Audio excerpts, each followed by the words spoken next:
Chapter 2 of Winnie the Pooh, in which Pooh goes visiting and gets into a tight place. Edward Bear, known to his friends as Winnie the Pooh, or Pooh for short, was walking through the forest one day, humming proudly to himself. He made up a little hum that very morning as he was doing his stoutness exercises in front of the glass. Tra-la-la, tra-la-la, as he stretched up high as he could go, and then tra-la-la, tra-la, oh, help la, as he tried to reach his toes. After breakfast, he had said it over and over to himself until he had learnt it off by heart, and now he was humming it right through properly. It went like this.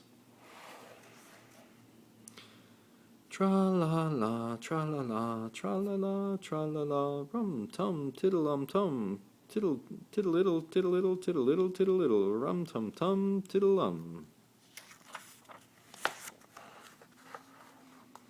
Well, he was humming this hum to himself and walking along gaily, wondering what everybody else was doing, and what it felt like, being somebody else, when suddenly he came to a sandy bank, and in the bank was a large hole. "Aha!" said Pooh. "Rum-tum-tiddle-um-tum-tum. If I know anything about anything, that hole means rabbit," he said, "and rabbit means company. And company means food, and listening to me humming, and such like rum-tum-tum-tiddle-um." So he bent down, put his head into the hole, and called out, "Is anybody home?" There was a sudden scuffling noise from inside the hole, and then silence. "What I said was, 'Is anybody home?'" called out Pooh very loudly. "No," said a voice, and then added, "You needn't shout so loud. I heard you quite well the first time." "Bother," said Pooh. "Isn't there anybody here at all?" "Nobody." Winnie the Pooh took his head out of the hole and thought for a little, and he thought to himself there must be somebody there, because somebody must have said nobody. So he put his head back in the hole and said, "Hello, Rabbit, isn't that you?" "No," said Rabbit, in a different sort of voice this time. "But isn't that Rabbit's voice?" "I don't think so," said Rabbit. "It isn't meant to be." "Oh," said Pooh. He took his head out of the hole and had another think, and then put it back in, and said, "Well, could you very kindly tell me where Rabbit is?" "He has gone to see his friend Pooh Bear, who is a great friend of his." "But this is me," said Bear, very much surprised. "What sort of me?" "Pooh Bear." "Are you sure?" said Rabbit, still more surprised. Quite sure," said Pooh. "Oh, well then, come in."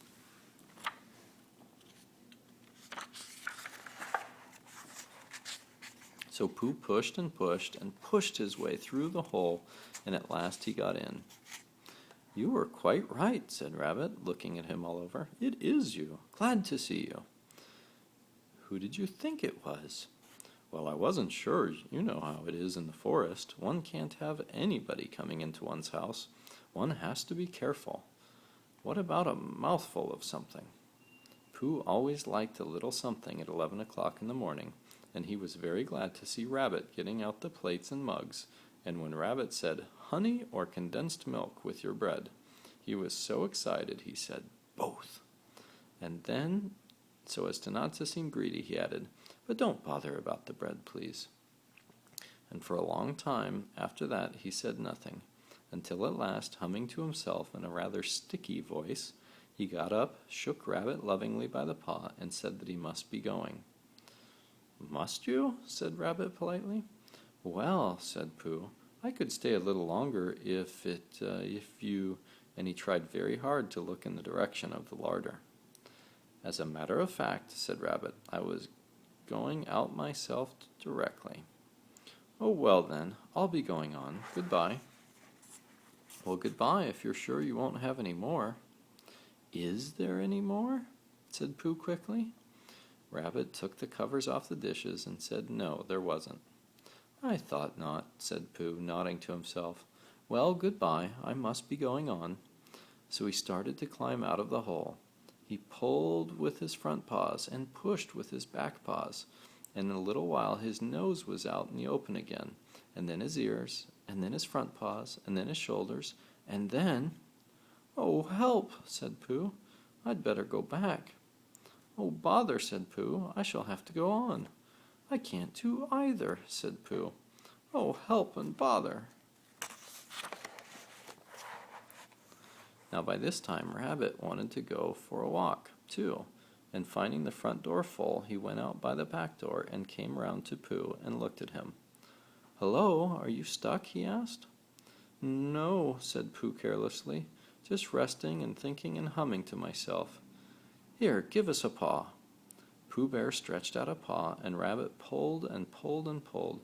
"Ow!" cried Pooh, "you're hurting." "The fact is," said Rabbit, "you're stuck." "It all comes," said Pooh crossly, "of not having front doors big enough." "It all comes," said Rabbit sternly, "of eating too much. I thought at the time," said Rabbit, "only I didn't like to say anything, that one of us was eating too much," said Rabbit. "And I knew it wasn't me," he said. "Well, well, I shall go and fetch Christopher Robin." Christopher Robin lived at the other end of the forest, and when he came back with Rabbit and saw the front half of Pooh, he said, "Silly old bear," in such a loving voice that everybody felt quite hopeful again. "I was just beginning to think," said Bear, sniffing slightly, "that Rabbit might never be able to use his front door again, and I should hate that," he said. "So should I," said Rabbit. "Use his front door again," said Christopher Robin. "Of course he'll use his front door again." "Good," said Rabbit. "If we can't pull you out, Pooh, we might push you back." Rabbit scratched his whiskers thoughtfully and pointed out that once Pooh was pushed back, he was back, and of course nobody was more glad to see Pooh than he was. Still there it was. Some lived in trees and some lived underground, and— "You mean I'd never get out?" said Pooh. "I mean," said Rabbit, "that having got so far, it seems a pity to waste it." Christopher Robin nodded. "Then there's only one thing to be done," he said. "We shall have to wait for you to get thin again." "How long does getting thin take?" asked Pooh anxiously. "About a week, I should think." "But I can't stay here for a week." "You can stay here all right, silly old bear. It's getting you out which is so difficult." "We'll read to you," said Rabbit cheerfully, "and I hope it won't snow," he added. "And I say, old fellow, you're taking up a good deal of room in my house. Do you mind if I use your back legs as a towel horse? Because, I mean, there they are, doing nothing, and it would be very convenient just to hang towels on them." "A week," said Pooh gloomily. "What about meals?" "I'm afraid no meals," said Christopher Robin, "because of getting thin quicker, but we will read to you."